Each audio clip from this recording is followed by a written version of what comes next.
Simulation hypothesis, the idea that our entire reality might be a sophisticated simulation.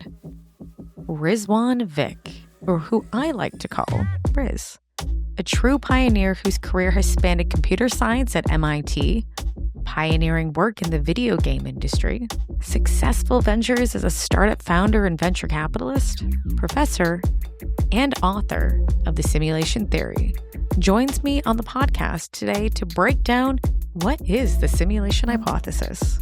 In our conversation, we break down Riz's journey, what first sparked his curiosity about this mind-bending possibility, and why he's now 70% convinced that we are living inside a simulation.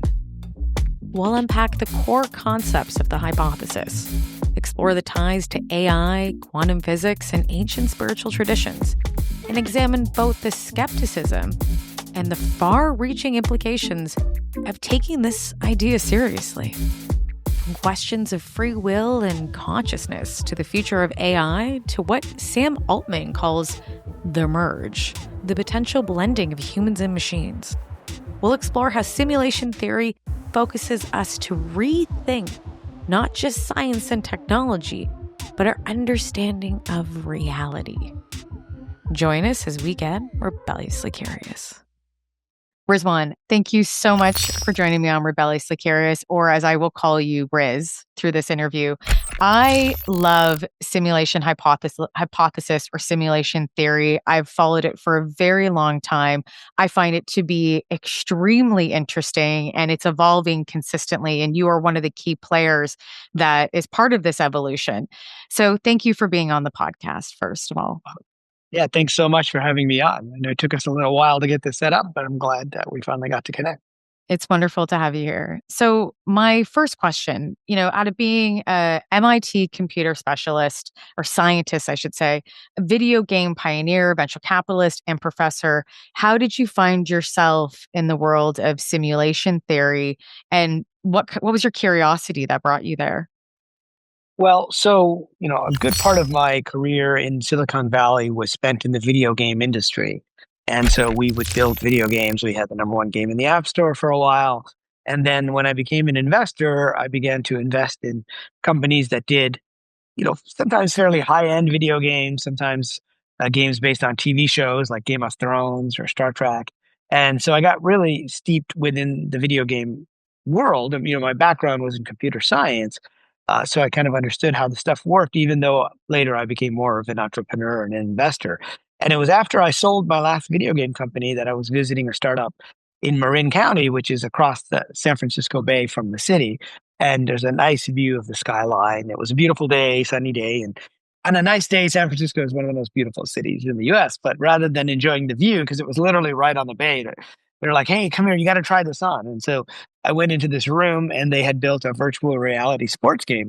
And so I put on this VR headset and it was a big headset. We used to call it like a toaster on your face. So it was kind of uncomfortable. There were wires coming from the ceiling and I started to play this table tennis game or ping pong game. And the graphics weren't even that great, but the physics engine was very responsive, meaning it actually felt like I was hitting a real ball because, I had to move my hand to just the right position at just the right speed. So much so that at the end of the game, for a moment, it fooled my body into thinking I was playing a real game of table tennis. So much so that I tried to put the paddle down on the table and I tried to lean against the table. But of course, there was no table. It was all in VR. And so the controller fell to the floor. I almost fell over. And then I stepped back and said, wow, okay, so that was just for an instant. How long would it take us to build something like the Matrix?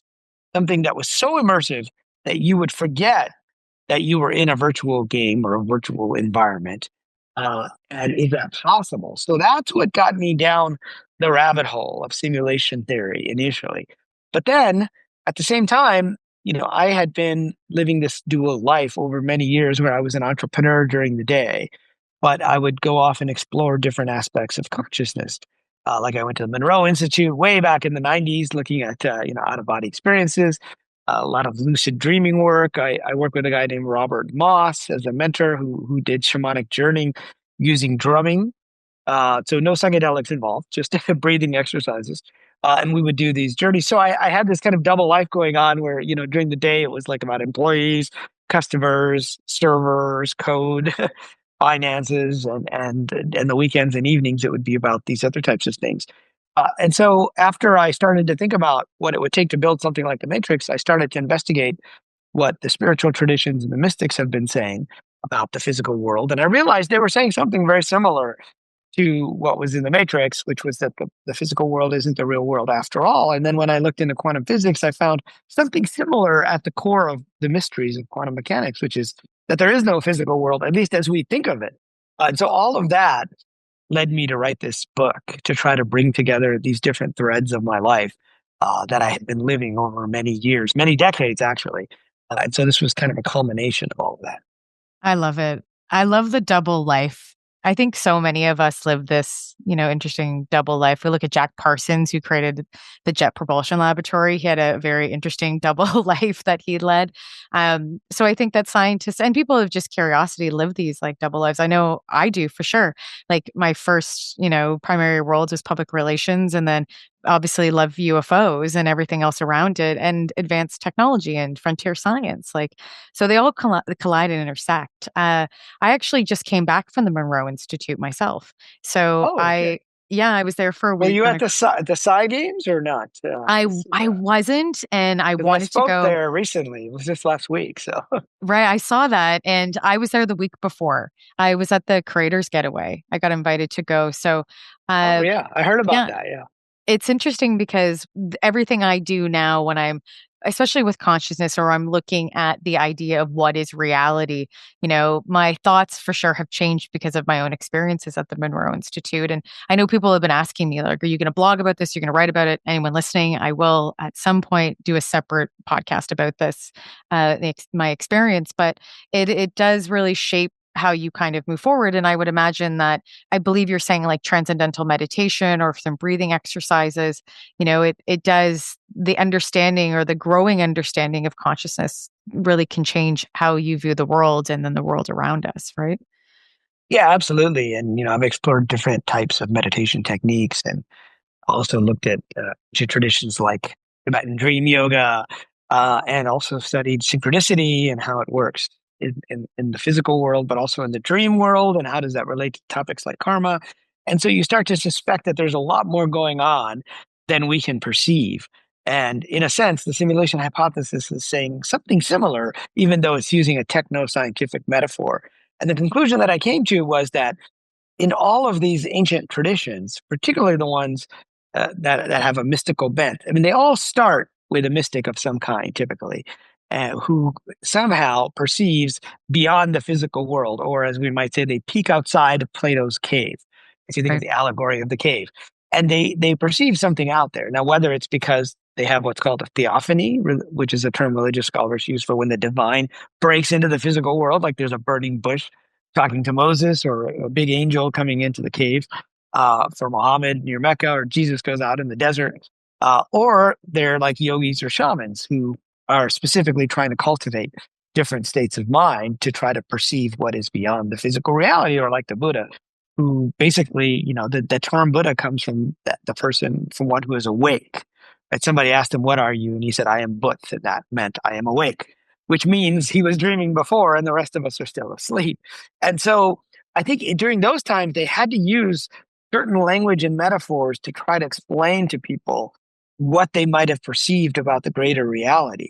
And over time, these metaphors haven't necessarily been updated, although some yogis and swamis have tried to do it, like Swami Yogananda, who wrote Autobiography of a Yogi, which was Steve Jobs' favorite book. And in the US, at least, it was pretty much responsible for introducing tons of people during the 60s and 70s to the idea of meditation and the counterculture, and people would pass it around.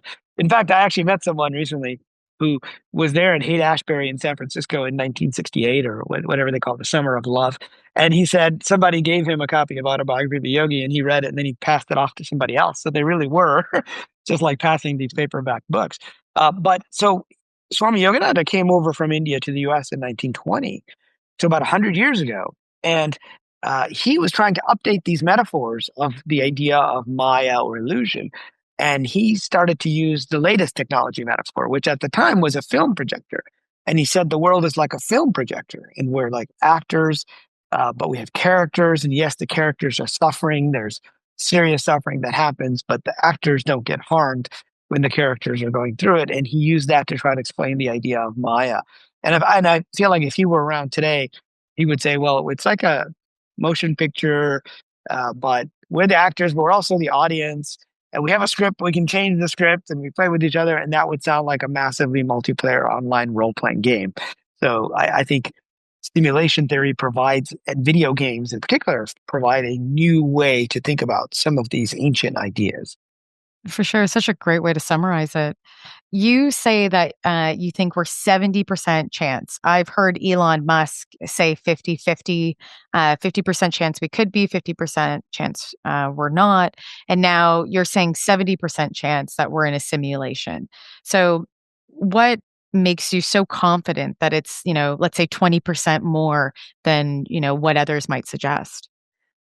Oh, well, so yeah, many people have said they think there's a 50-50 chance, including people like Neil deGrasse Tyson and Stephen Hawking. And Elon Musk actually said he thought it was a Oh, did he? That's my 99.999% fault. Okay, chance. I'm sorry. Yeah. That's my fault. So I thought he what I he's thought he said, "Okay, never mind."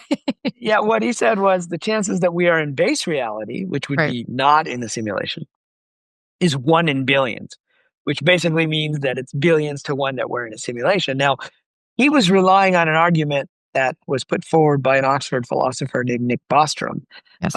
back in 2003. And he created something called the simulation argument.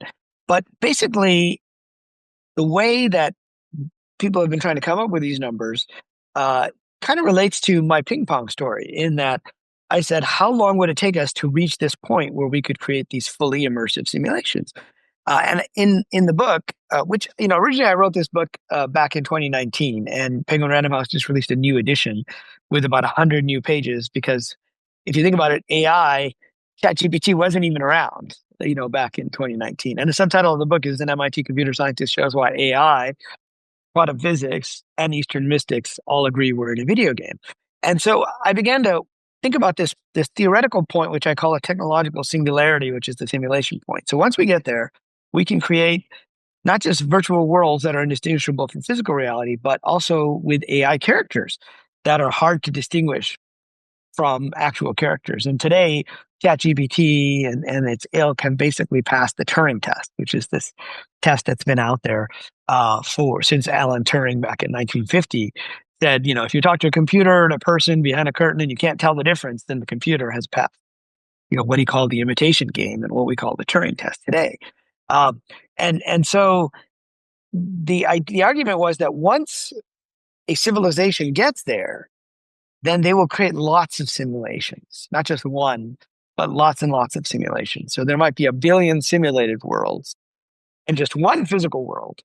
And so if you're in a world, what's the odds that you're in base reality? The physical world is one in a billion. And that's where Elon Musk got his numbers. But a lot of that depends on how far along we are to being able to reach the simulation point. Because that argument basically means that someone already has reached that point, meaning another civilization, or maybe even a spiritual civilization, but certainly a technological civilization. And they might be 1,000 years ahead of us in terms of their computer technology. So they've gone through all the 10 stages that I lay out in the book. And so the question for us is, are we the first trying to create this, or has someone already created it? And so I came up with, originally my estimate was 50%, but now with the new release of the book just last month, I've said I think it's 70%, because we're about 2/3 of the way through to being able to reach that point. Which means that it's possible. Like there's not that much more to go if we're at 67%, 68%. And then when I bring in all the arguments from the mystics, the shamans, the people who've taken psychedelics, there are all these other arguments on the quantum physics side, which we haven't even gotten into, about the world being built on information. It basically adds to my confidence and makes it a lot higher than 2/3. So now I think we're at least 70% and possibly even higher likely to be in a simulation for all of these different reasons, including that someone may have already built a simulation that we're in. Well, and the question is who's building the simulation, right? I think it's like the context of this, when we look at things like the Big Bang, it's the same idea. It's like, well, then who created the Big Bang? So I think no matter what, we'll still, philosophy and religions and all of that will still play, the soft sciences will always play a major part because we're always going to be wondering that. The question is, yeah, is this who made the simulation, and are we able to control the simulation? And I truly do believe that. I think that we see that. I've seen it in my own practical life. Words have power. When you say something, it can happen, it can manifest. It's very true. This is not woo. Ideas make things, right? Somebody had to think of a phone. Somebody had to think of something, and it first became an idea before it became anything else. So I think the simulation theory is I spend more and more time, you know, thinking about it, walking around in my own environment and going, having my own existential crisis moments, I guess you'd say, and saying, this isn't real. This isn't real. But I think the beauty of knowing that you have choice in that is very freeing, I feel. I think so too, and that's why I use not just the term simulation, but I also use the idea of being in a video game. Because if you think of a video game, you have to choose your character. There's a process called life selection, right? And you would choose in a video game. You might say, okay, I'm choosing an elf or a dwarf or who's going to be a warrior or a wizard or a thief. We used to do this in Dungeons and Dragons even before we had online video games. With Stranger Things, D&D is back and it's become popular again. But there's this idea that you choose that and you choose a storyline, but then you have to make all the choices within that to affect the storyline. And I think viewing the world as the kind of game definitely helps us to do that. And then these glitches are, I think, clues that we're inside a simulation. And you talked about being able to affect the simulation, whether it's with your intentions or with words or through things that seem like random coincidences. And you mentioned, or when we were chatting earlier, you mentioned visiting Jacques Vallée. And Jacques was nice enough to write a foreword for this book in the French edition of the simulation hypothesis in French, which was kind of cool. But one of the areas that I spent a lot of time looking at is synchronicity, and what does that mean, and how does that reflect? And Jacques Vallée, and also Diana Pasulka have come up with this term of a technological synchronicity, and I like to use that as a way to describe how some of these glitches might be working with an information-based framework behind the scenes. And I like to use an example of the other day I was shopping for a backpack on the website. And I went to the website, a specific backpack, and I put it in the cart, but I decided not to buy it at the moment. Then later, I'm on my phone and I see an ad for that specific backpack. And now, if I didn't know anything about computers, I would do one of two things. One, I would say, oh my God, it's magic. How did it know that I was thinking about it? It was reading my mind, right? Of course, we know it wasn't reading my mind because there was a database with something called a cookie. And I used to be in the advertising industry, and we would basically call it registering your intent in the database. And then later, the ad server, based upon what you had registered before, would create situations. The scientists who, if they didn't know how it worked, would just say, that's just coincidence. There's no connection at all, which is what they say about synchronicity. And I get that a lot in the scientific world, that there's no connection between these things. But if there's an information-based framework that provides a way, what we would call a quest engine, in video games. So when we build video games, we create situations based upon your storyline, but also based upon the previous quests or achievements that you've already achieved. And we might crank up the difficulty level. So from good and bad, right? We can talk about manifestation in a good sense, but maybe we're also manifesting things that are extremely challenging to us in our lives. But you can think of it with an information-based framework, and that gives it mechanism for how something like karma could work. Like, well, how is it that we create these situations with other people? Perhaps we are both players and the avatars are in the game and we're sending each other messages. And so I describe a whole information-based framework for karma. Where does karma live? Well, it's information, but it's not in the physical world, right? I see that bookshelf, I see the painting, I can't see the karma. Where is it? It's in the cloud. It's in a database outside of the rendered world, is like how I like to say it. It's such a great way of putting it. I actually have a framework now, my own framework where I write down things like synchronicities or stuff that happens. If I had like a precognitive knowing, for example, Mm, or something to that, I chart it now. I write it down so that, and I can look at the correlations and things I found have been like, time has been a big part of that. Like if we look at space and time, but yeah. in context of not being locational, but outside of it in this primary reality, I'll look at it and I've seen correlations in the past couple of days where it's been around 345 for me, right?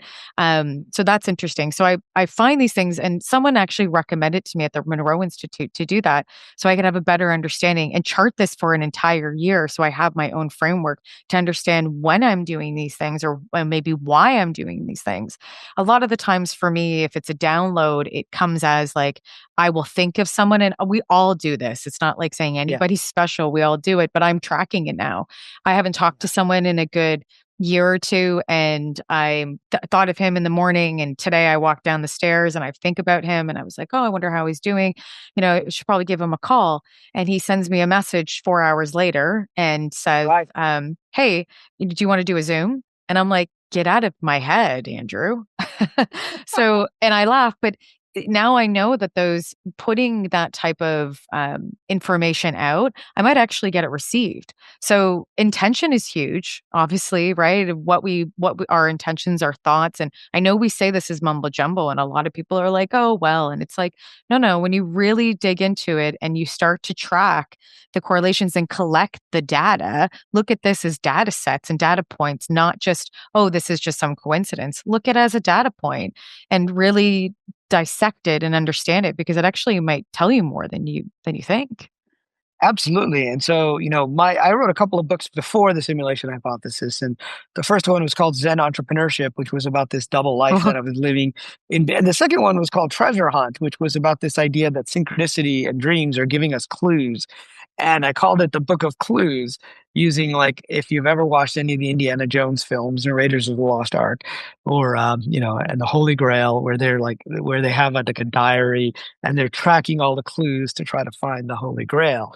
And I think the more that we track these things, the more that we find out that there are correlations, but sometimes they take longer and sometimes they happen right away. And for me personally, there was an event that happened that really got me down this path. And I was just telling this to a very, very left brain scientific person recently, and they're like, "Oh, I don't know. Is that a coincidence? Is it not?" But I think it's a story worth telling because it relates to your story about just thinking of someone. But this was also a precognitive dream in a sense. And what happened was, during my first startup, we had a competitor that had disappeared, and I hadn't thought about the competitor for years. And we worked very closely with IBM. We built products that worked on top of the IBM products. And this one day, I had this dream about this competitor. His name was Mark, and he was part of a company called Edge Research. And it was just so odd, when you have a dream and there's something about it that's just not normal. So I woke up and I said, "That's really odd. Why am I having a dream about this guy? I've never dreamed about this guy before. I haven't even heard from them in over a year." So I walk in the office, and the first call I get that morning is from IBM saying, "Oh, we're going to do a big announcement today about a product we're building. And unfortunately, the product is going to crush your product because I know you work with us. But we wanted to let you know because you're a good partner." And I said, "Okay, but how is it that I've never heard of this product before?" It's IBM. And he goes, "Oh, do you remember that competitor of yours, this guy named Mark at Ed Research? We bought them a year and a half ago, but we've kept it entirely secret, and we're just today announcing it." And so I was trying to explain to my scientific friends, look, the dream happened in the morning. This call happened like later that day. And so not only was it a synchronicity, which Jung defined as an acausal connection between an internal thought and an external event, it was also a precognitive event. And the chances of that happening are like nil. They're like so small as to be so insignificant.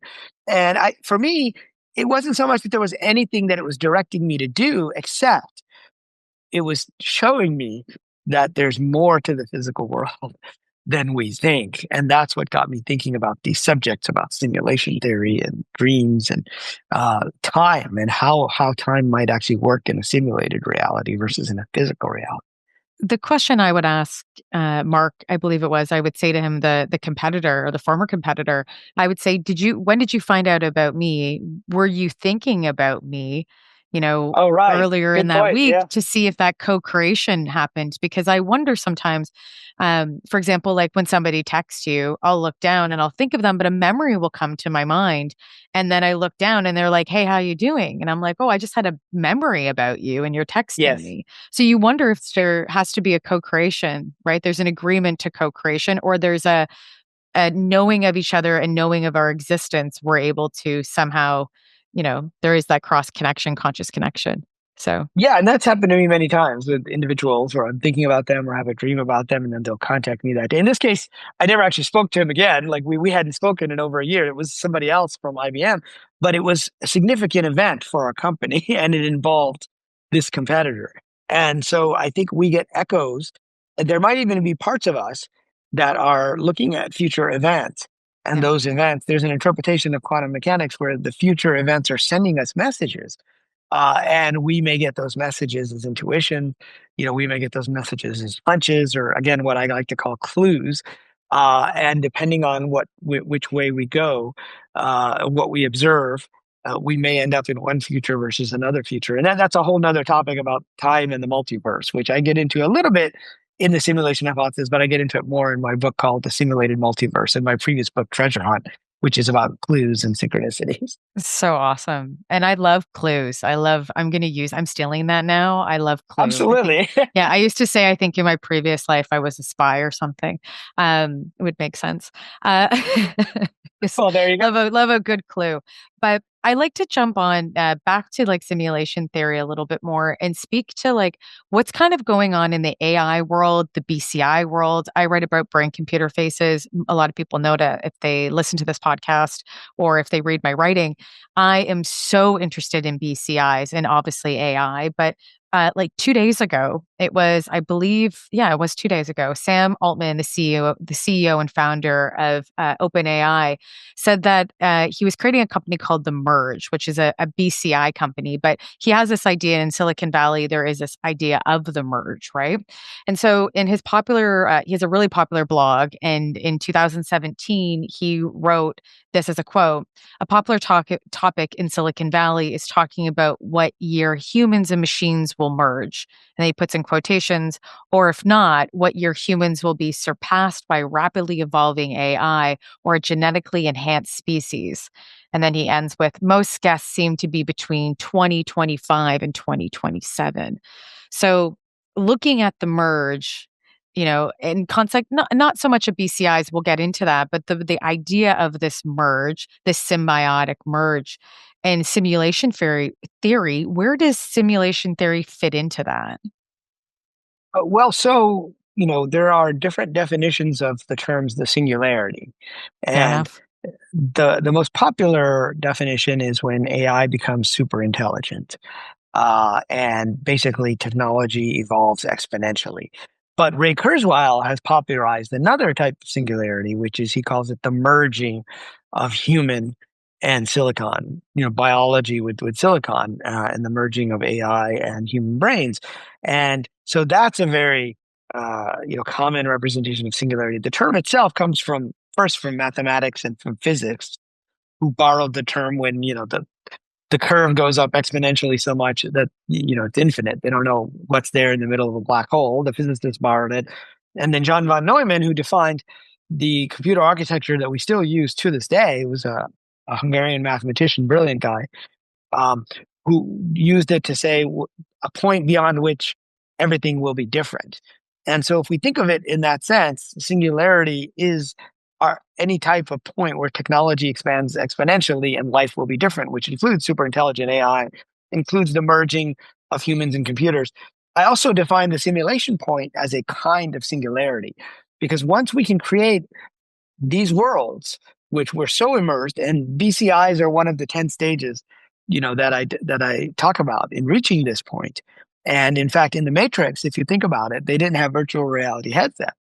They plugged in the back of the head. So it was basically a type of brain computer interface. And in fact, if you're going to get to the point where the virtual world becomes so realistic that you can't tell the difference, it's probably going to be something like a BCI at that point. But one of the stages is also that the AI characters are so realistic that you can't tell the difference between them and a biological character. And in this book, in the new version of the simulation hypothesis, I defined something called the metaverse Turing test, which basically is like the Turing test, which, as I said, most scholars think we were already past it with LLMs like ChatGPT. But in the metaverse Turing test, you are in a virtual world with an avatar. So, an avatar is the term that we use for a character inside a video game that you control. And by the way, that term comes from Sanskrit. There were the guys at Lucasfilm, George Lucas's company that he built after Star Wars. They were building games back in the 80s, and they built a game called Habitat, which was one of the first online multiplayer role-playing games. It wasn't massively multiplayer like today because it was a Commodore 64 and you had to use dial-up lines. And they were trying to look for a term for this little character on the screen. And in Sanskrit, an avatar means like a divine figure that squeezes itself into a small little human body. And they said they felt like they were squeezing themselves into the phone lines, into this little character on the screen on the Commodore 64. So they borrowed that term, and now it's used very commonly. But the idea of the metaverse Turing test is that you have two avatars, one of which is controlled by a human, the other of which is controlled by an AI. And you can do anything inside the virtual world. You can go on a roller coaster, you can go to a dance club, you can be having virtual sex, whatever you're doing. And if you can't tell the difference, which one is being controlled by a human versus which one is being controlled by AI, then it will have passed the metaverse Turing test. We're not necessarily there yet in terms of being able to pass it, but that's just another area where there's overlap, between these different types of technologies and how they relate to the idea of being in a simulation. I'm curious to see where you think when we evolve into this like singularity or this, transhumanism, right? Which I think will be an interesting time where there will be a lot of conflict around transhumanism, the integration, if we Yes. choose to do it or not, right? Yes. It's funny that people are in debates right now about similar topics when they just maybe don't realize what's coming. So we shouldn't maybe be fighting. Let's figure this out. But with that said, it's interesting to see that this evolution is going to change us at some point in time. How do we know then, or what do you think I should say, will be the time where we will be choosing to live in a simulation and just stay in it, or the simulation will be around us, or we'll look to, for example, surrogates embody something of, I don't know if you've watched Surrogates, the movie with Bruce Yes, Willis. I remember that Right? movie. Such a great movie. Some people do not know that movie, and I always It's recommend. not very well known, actually. Even It's for science fiction movies, it's not very well known. Yeah. wild, right? And so, for example, surrogates. So I guess maybe I go back. We've got a couple options here potentially, and maybe more. We have where we choose to be able to put a brain inner chip within us, and then we see projections of how we want to change a room. It's all white, but it looks a certain way when we come in because everyone's projection is similar to what we think it is, right? So we have that Right. BCI. We have a space where people don't even have BCIs and are actually using it through their own intuition, right? And learning how to channel it. Let's say naturally through things that we already have and working in those spaces of internal self. And then we have this space where you're potentially then going to have droid bodies like surrogates. This is 100% possible. We're seeing Tesla bots being built now where we'll be able to project ourselves into those robots and be able to walk around. Like, I can't even believe I'm saying half these things, but it's kind of where we're going. And so are we going to have a version of all three and that we're going to be able to have to live together in that? Or do you think we're going to decide one specific path forward?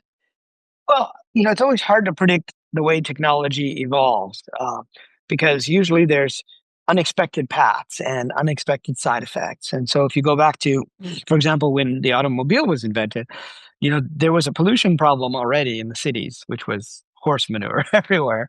But they thought there was going to be another pollution problem as automobiles became popular, and the farmers hated it because all the roads were dirt roads, and it was basically shooting up dust everywhere, and that was the pollution problem they were worried about. They weren't worried about the air Methane? quality. Yeah, methane. They weren't worried about what we think of as a pollution problem today. And so, there's always these unexpected side effects. But I think if you think about it, we're already going down that path with our phones. We carry them with us all the time. And so even though the phones are not inside our body. I mean, people have smart watches now. There are maybe smart contact lenses soon. And if you think about it, we're not having this conversation right now, are we? I'm talking to my phone, I mean my computer, and it's the bits are being transmitted to your computer in Canada, and you're hearing my voice, but I'm not really talking to you.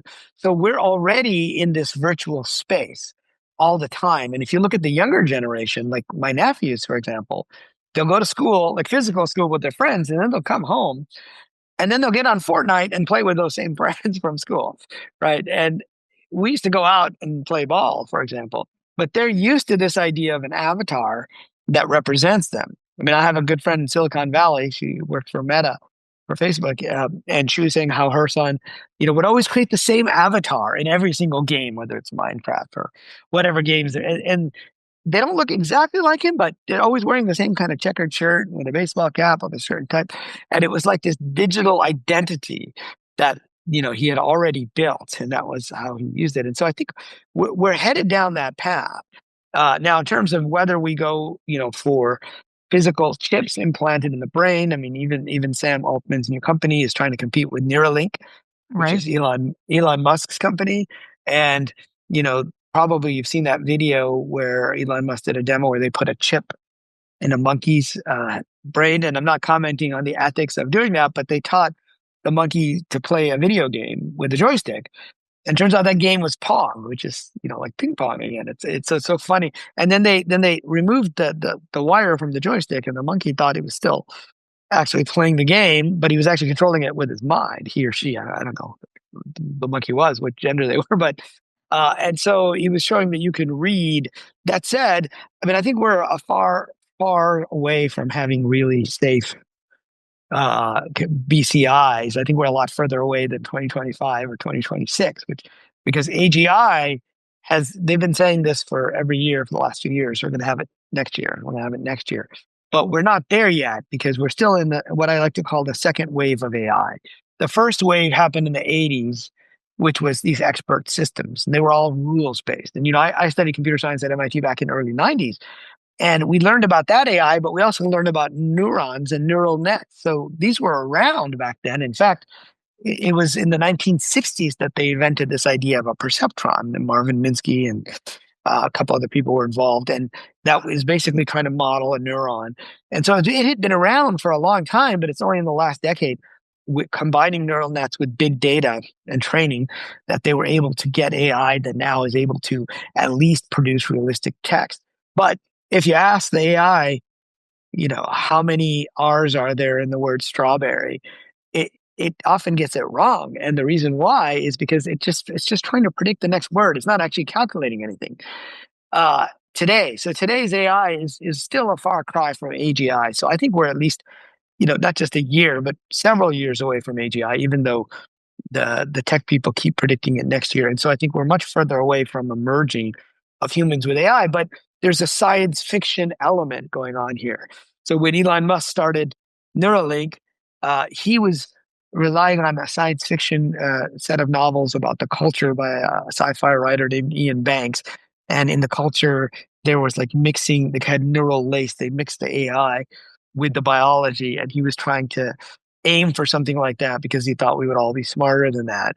And when Mark Zuckerberg changed Facebook's name to Meta, he was relying on the idea of the metaverse, which came out of Snow Crash, which was a novel by Neil Stephenson all the way back in 1992. Although most people know Ready Player One because it was a big movie by Spielberg recently, and so they're trying to implement these sci-fi visions, but they're often ignoring the dystopic nature of these novels. I mean, if you read Snow Crash or Ready Player One, the world is a mess outside of the virtual world, and that's why people are escaping to the virtual world. So anyway, it's an interesting discussion to have about how technology is evolving, and we don't always know what the side effects are.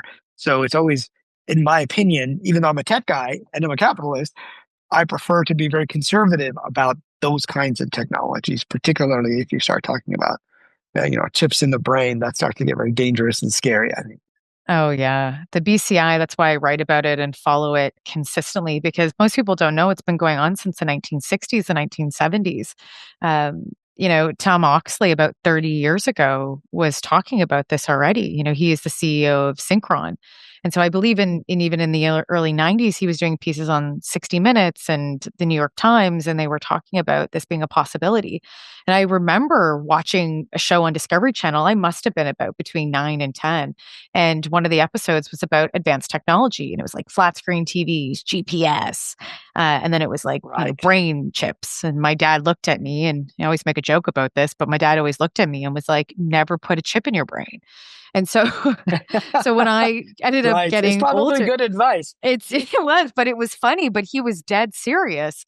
And Yeah. I laugh about it to this day. And that's why one of the main reasons why I write about it, because I saw this coming way before, because they were already talking about it. And DARPA was already funding this. So, Yes. that's how it started, was through DARPA through government grants, specifically with Synchron. And that's backed by Jeff Bezos.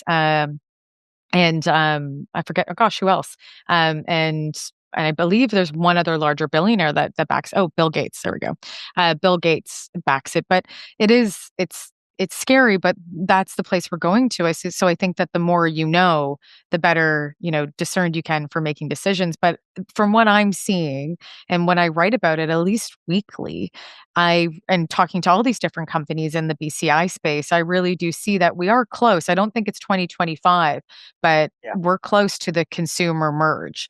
And we already kind of see it in the gaming perspective. There are things from like how to use your mouse or your cursor to gaming, right? And those Right. are Because in gaming, there's like 300 yes. millisecond is actually gives you an edge in competitive gaming. So they'll measure the electrical signals in your hand rather than having you have to move the mouse. And then there's things like the Tesla suit. I don't know if you're familiar with that, where there's a full body suit that allows you to feel, something like being tackled in a football game or something. And so, but there's invasive and non-invasive, and I think Right. that's where an interesting distinction might come in, because EEG signals have been around for a while, and we still have to learn more about, I think, how electrical signals might affect the brain and the physical body as well. I mean, if you go back to Frankenstein, Mary Shelley wrote it in, like, I forget what year. It was like it was in the early 1800s. It wasn't like Jules Verne in the late 1800s. And it was because there was these Italian guys. One of them was named Volta. I forget the other one. But they were doing experiments where they were taking frogs and shooting electricity into the frogs, and they would start to animate again. But, we've kind of gone away from that electrical stimulation as a health benefit, and we've gone towards the pharmaceutical and chemical route. But there's a lot more about electrical signals, which gets back to this idea that if we are in a simulation, well, then everything is built off of electromagnetic radiation. If you run a game, you're basically building pixels and things out of electromagnetic radiation, which become the pixels, and the speed of light is the fastest that you can send information back and forth. So, it may lead to some interesting places, maybe even help us to determine if we are in a simulation, as we go down this path of exploring electricity and biology and where the two merge. It's a good point. It's a really great point.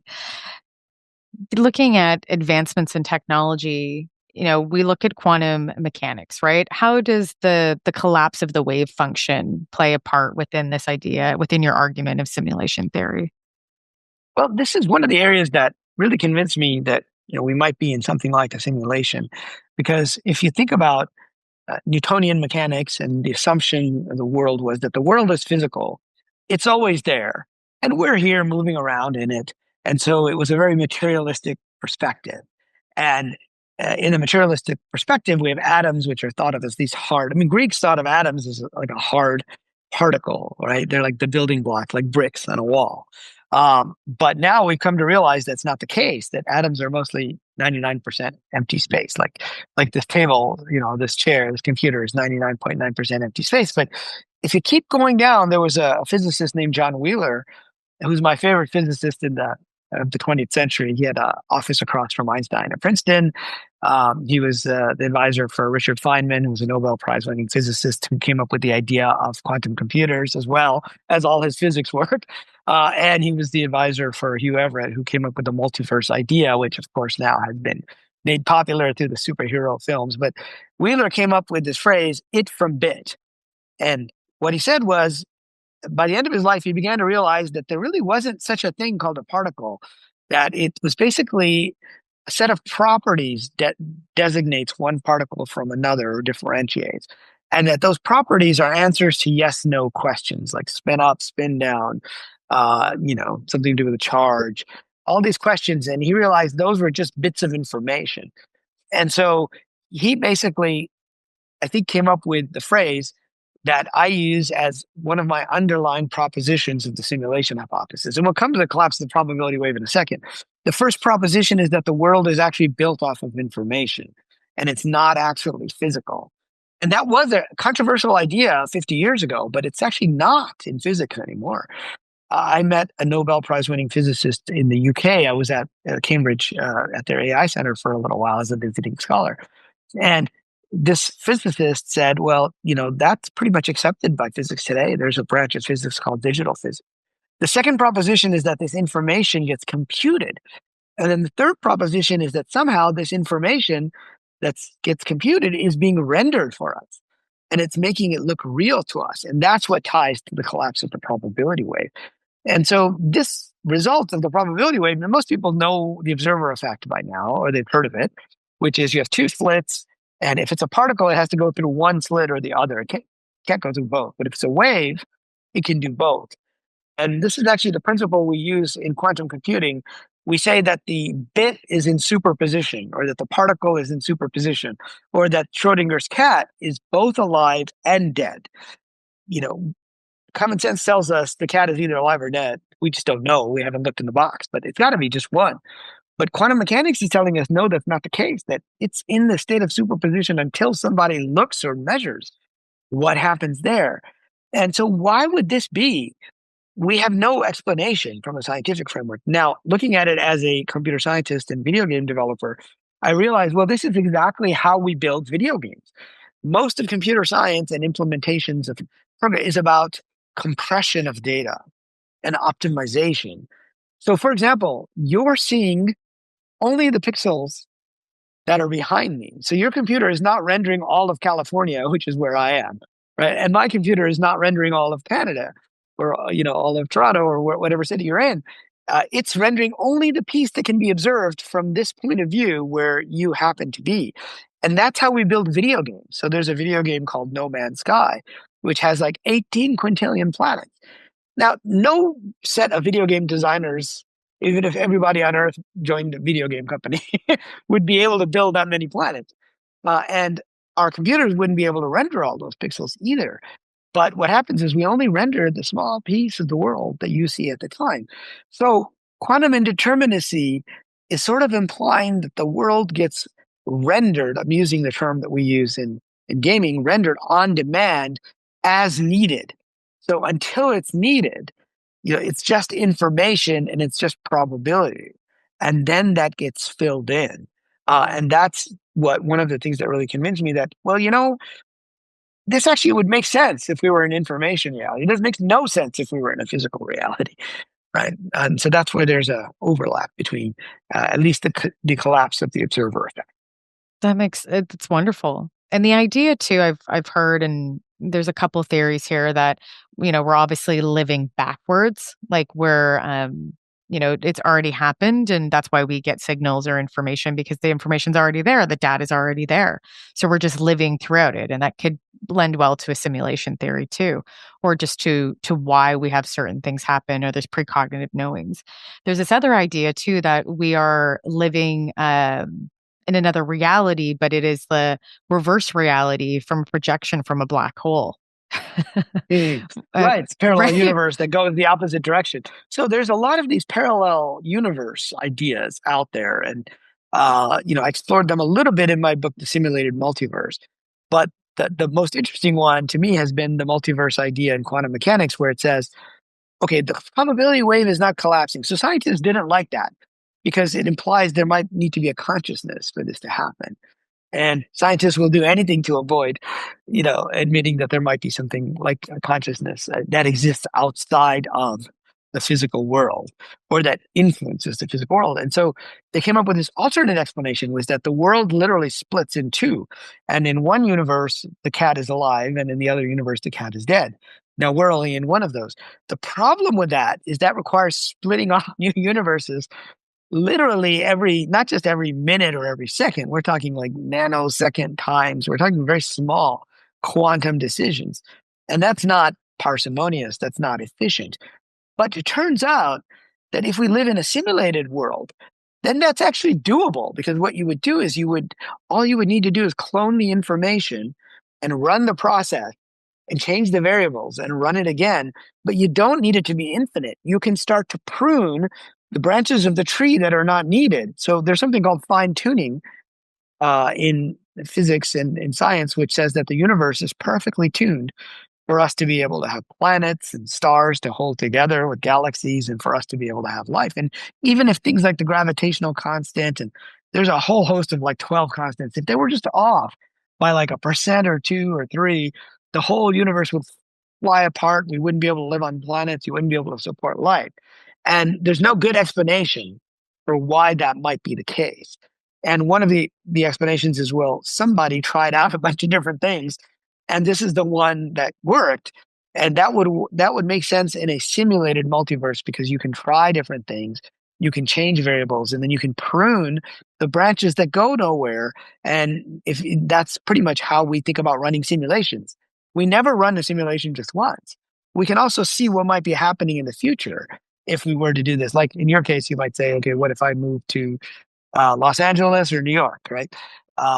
Those would be two different possible futures. Well, what if there's a part of you that's outside simulation that can run those forward and say, you know what, this one is probably the one that I want to go towards it. But there's an interpretation of quantum mechanics called the transactional interpretation, where these multiple futures are sending back information to the present. Now, how could that happen unless the future already exists? The problem is that we live in a very complex world, and there's something called computational irreducibility, which was a term coined by a guy named Stephen Wolfram, who's a physicist turned computer scientist. He wrote the Mathematica software, but he basically said what this means is the only way to know what will happen at step 1 million is to run the computer program to step 999,999. And the only way to know what's going to happen at 999 is to go to 998. And the only way to know what happens is to go to 997. And basically, you have to run the process, try it out to see what might happen. So it's very possible we are spinning up possible futures. We are running simulations of them. That's how we get these precognitive elements, and that's how we maybe choose amongst possible futures. Because they have to run, like what it means for the future to exist takes on a different meaning if we're in a simulated universe. It just means another run of the simulation. Right. And it gives a really different understanding of free will then, too, because your simulation is giving you feedback information that you get to choose from, and then what direction, like choose your own adventure. In the most layman terms, but that feedback information is based on that choice, but they're already predetermined. But you get to choose which predetermined option you want to take. So yes, and I get asked that a lot. Okay, what about free will in the simulation? And this is where I draw a distinction between two versions of the simulation hypothesis. And this is important because a lot of academics and scientists who talk about simulation, they don't really get into this distinction. And one is the NPC version, and the other is the RPG version.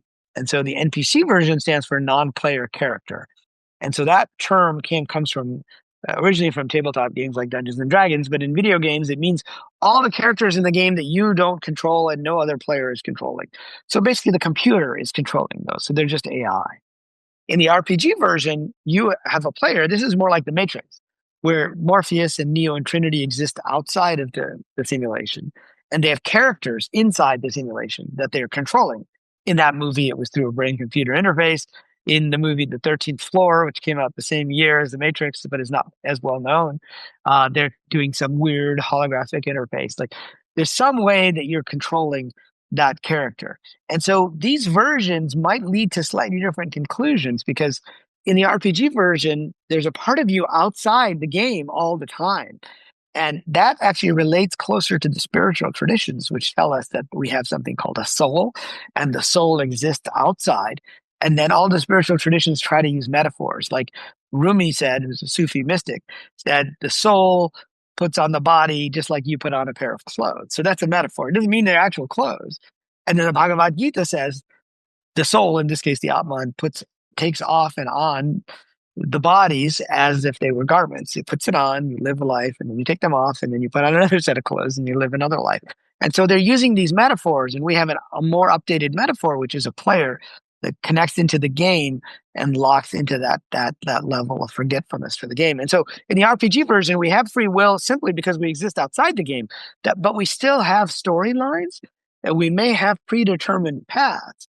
But we have to decide which of those paths to take. Just like in a video game, it might seem like you have infinite choices, but you don't, because the game developers limited the choices, but then also the character that you play has limited choices. Like I might try to think, hey, I'm going to be an NBA basketball player, but that wasn't necessarily part of my storyline in this life. So even in high school, if I wanted to do but if you had asked me in high school what I'm actually going to do, I would have said I'm going to be a software entrepreneur and a writer. And it was based on my particular set of skills, what I was interested in, what drew me naturally, what I was good at, and what I wasn't so good at. And I think we have these kinds of storylines as well. I fully agree with that. I would think that materialistic scientists would be more inclined to follow simulation theory than any other theory. But what I'm hearing from you is obviously that there's a pushback from them. But the reason why I say that is I feel that because we live in such an AI world and a data-driven world, you can show more, there would be more data to prove that we would live in a simulations theory. So as we get closer to that singularity, that materialistic scientists would change their perspective on it. Well, I think that's true. So the ideas of simulation theory come out of philosophy and religion and science Right. fiction in particular. And then they got adopted in the techno-scientific world. So the techno part of the techno-scientific world absolutely is what you're saying is true. Like Elon Musk, Sam Altman, all these guys are more likely to think we live in a simulation than in some other version. And in that version, they tend to go towards the NPC version of the simulation. So they tend to be very open to that. They tend not to be so open to the RPG version because that implies that there might actually be supernatural beings or beings outside. There might actually be a soul, and they hate that idea, like most materialist atheists. And so I've actually gotten attacked as much from the atheist scientific side as from, say, maybe religious fundamentalists. Although the religious fundamentalists tend to like this idea better than the materialist scientists, and the technologists are very open to this idea. They find it quite intriguing because they see what's happening with AI. They see how it's advancing, and they can easily see how this whole world could be generated based on AI. I mean, there's a flavor of simulation theory that just came out this year called prompt theory. I don't know if you've heard of it. No, I have not. Yeah. So if you do a search on prompt theory, you'll see when Google came out with their VO3 AI video generation platform, it was one of the best at the time. This is only a few months ago. So when I say at the time, I'm only talking about like May, where it would generate realistic videos with actors speaking lines, and you almost think they're real, but they're not. And so some folks online gave these prompts to these videos, and so you see videos of people saying, I am not a prompt. I mean, clearly I'm not a prompt. Look at how realistic this world is behind me. Or you have like women saying, if a guy starts talking about prompt theory, you know you don't want to date that guy. Or we're going to ban prompt theory from our schools. And yet these are all AI generated. And I showed videos of this at Contact in the Desert and the Psy Games. And people came up to me afterwards and they said, were those AI or real actors? And I said, no, I told you clearly that when they were AI. But they were so realistic. And so I think people in the technology industry see how fast this is developing. So they see the path towards that. And I think a lot of the scientists have not come to grips with the underlying philosophy of quantum mechanics. They're still thinking Newtonian physics, even though they say quantum mechanics is real, they don't grasp the implications. Well, you're right. And I think there will have to be then a point of time if materialistic science and is changing and evolving to adapt some of these ideas, then materialistic science doesn't really exist anymore. Right. But right, there like might, doesn't it yeah. cancel itself out Well, it just does. through adaption? It would be a different paradigm, right? But Exactly. they'll still look for causes, which is what they should be doing. They Fair should be enough. looking for causes for things like, one of the areas that I talk about in the book is near-death experiences and how near-death experiencers talk about the life review.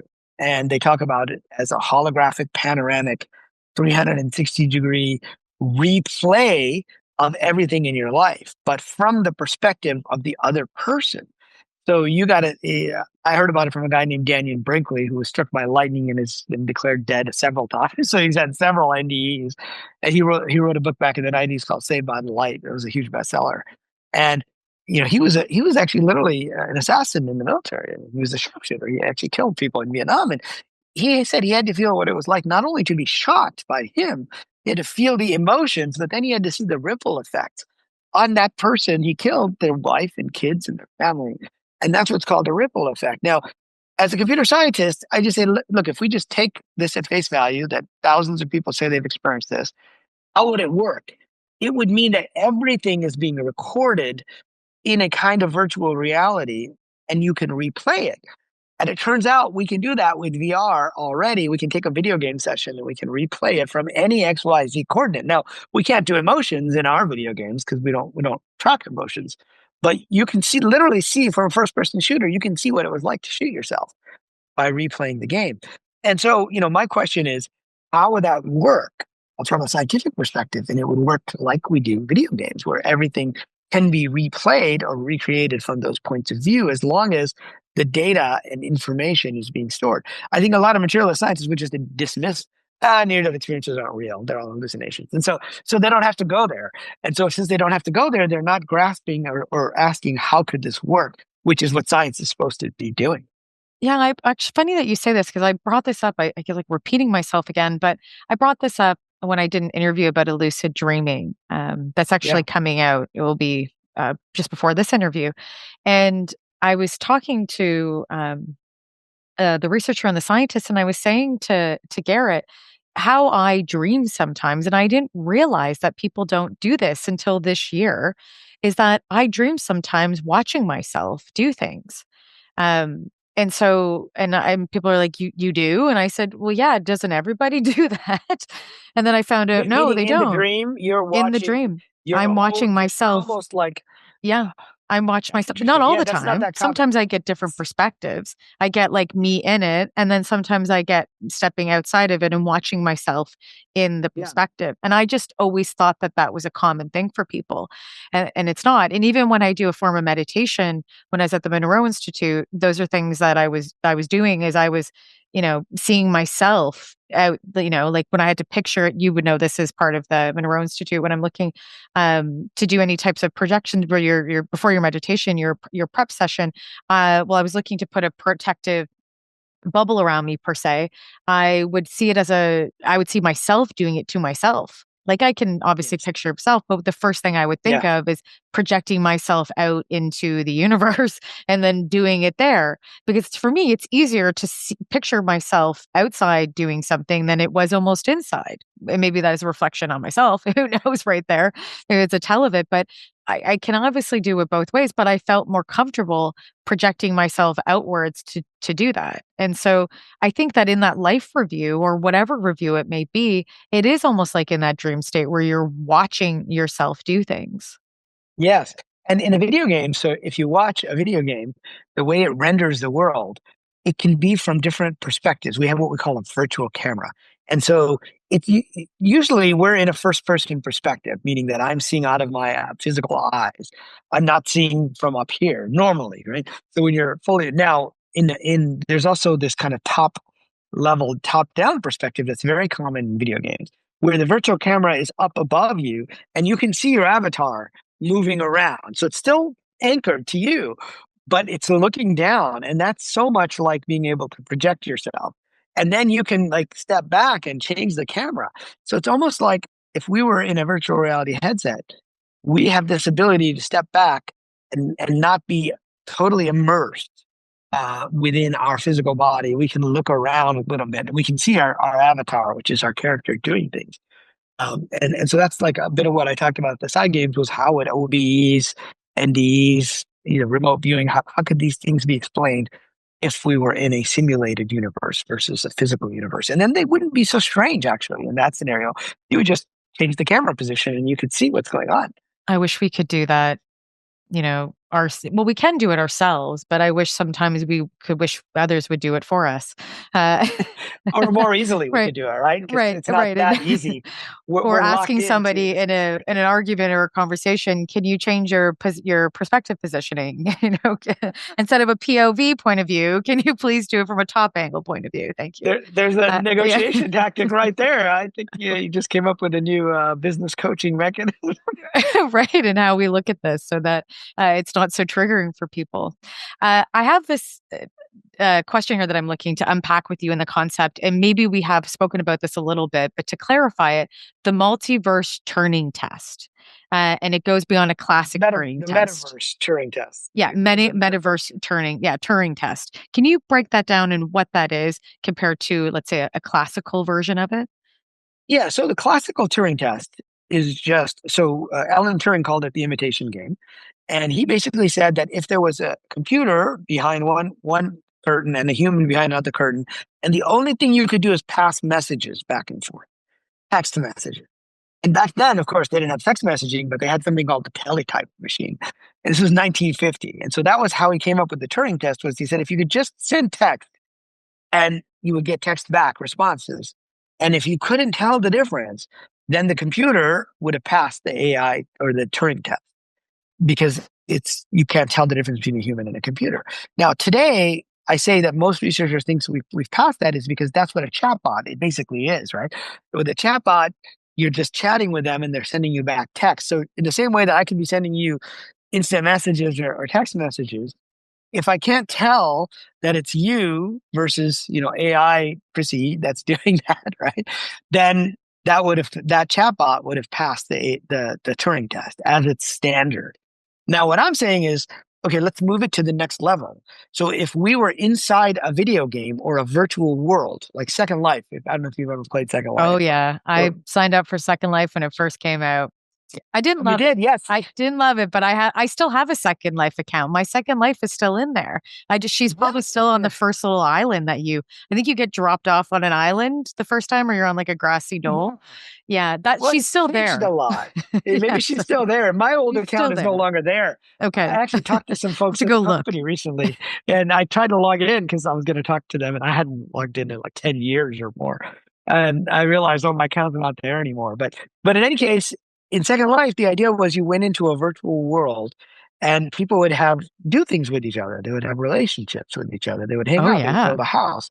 They would have games where they were shooting each other too, but it wasn't purely a game playing environment. People would have jobs in Second Life, right? I remember they would come home from their office, they would log into Second Life and be a bartender and get paid like in Linden dollars, which was like peanuts. They weren't doing it for the money because it wasn't really a lot of money, but it was like they wanted to have that virtual set of relationships with other people, but it would be their avatar so they could look however they wanted. There were a lot of dance clubs. There was a lot of weird stuff that people got into, furry avatar. There was like all kinds of stuff. But so the metaverse Turing test, so Second Life was a kind of metaverse, which is this terminology that I mentioned earlier came out of Snow Crash, Neil Stephenson's novel, and Ready Player One is a good example. It's a virtual world where you spend a lot of time and you can do things in that virtual world. You can go to classes, you can have business transactions, you can have jobs, you can have relationships. So the metaverse Turing test is if we were both inside that, and your avatar and my avatar, let's say we were going hang gliding or something, or we were going, into a racing car, and we were racing cars around.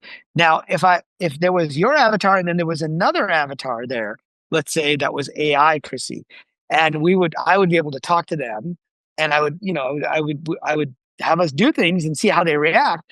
And if I did that for like an hour, and I couldn't tell which one was controlled by you and which one was your AI, then we would say that AI has passed the metaverse Turing test. It's smart enough to not just send messages; it actually acts like a real person in this 3D world. Like it knows, how to do weird things, or how to like dance or whatever it's doing physically in that world. And that's how like Tesla, they train cars for self-driving in the virtual world. So they create the 3D world, and then they, have the cars drive through it. And so that's something that I came up with as part of this new edition of the simulation hypothesis. And we're not there yet, but I think we might be there in the year, 2 years, because the AI is getting so good at so many different things. And then that's where we'll get to where we would have AI characters that are indistinguishable from human characters.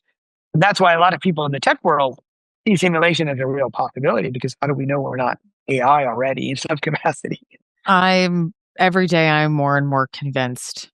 Like even today, I kind of laughed when I, had that kind of like precognitive knowing or that thought of somebody. And then, they text me 4 hours later. I'm like, I'm going to be talking about simulation theory. This kind of makes sense. I'm going to be talking about it today. This makes sense. It does more and more.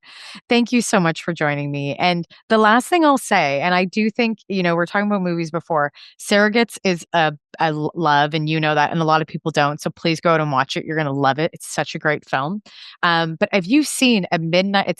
It's from, again, controversial, Woody Allen, but A Midnight Summer Sex Comedy. I don't know if I've seen that. No, I mean, I I've know seen the Midnight title Summer's sounds Dream. so, I Uh, know it sounds so shit. random, but honestly, I'm telling you, Riz, watch it this watch it this evening or watch this weekend. You will thank me. It is quirky Wood and Alley humor as much as controversial he is, but surprisingly outside of the title, it talks the difference between materialistic science and and I will just say that. I'm just going to leave it at that. Intrinsic. Okay, Yes, yeah, it no, is I haven't more, seen it. it Yeah. is not its title. That's the title is the most how I came across this one day where I was like, I do really like Woody Allen's film, not so much as a person and his ethical choices, but Yeah. right. But his film I think is so brilliant at times. And so I was like, I haven't seen a Woody Allen film in a while. I wonder what's out there. And so I put this on and was like delighted and also laughed because I was like, intuition was on point there. Going to trust that even more and more because it brought me to like this magical movie talking about materialistic science and so many other things and competing with it, breaking it down and looking at things that are from more of a metaphysical space as well. So anyway, I say watch it. But with that said, thank you so much for being a guest and hopefully I have you back soon. I would love to chat about this a little bit more, even just the other books that you have. But it is so great to speak to someone who actually knows more about this than maybe just, my neighbor next door who wants to hear me think about it or even ponder about it. So it's nice to have a dialogue with you about this. Yeah, absolutely. It's great to be here. And the new book, this is the new edition that just came out. And I know a lot of people in the UFO community might have bought the old edition, but there's about 100 new pages in there of AI related content. And so it's a fun topic because it touches on things like you talked about with synchronicity and people contacting you and precognitive things. And it touches on so many of the mystical aspects of the universe that I really enjoy this topic. Yeah. That's awesome. Thank you very much.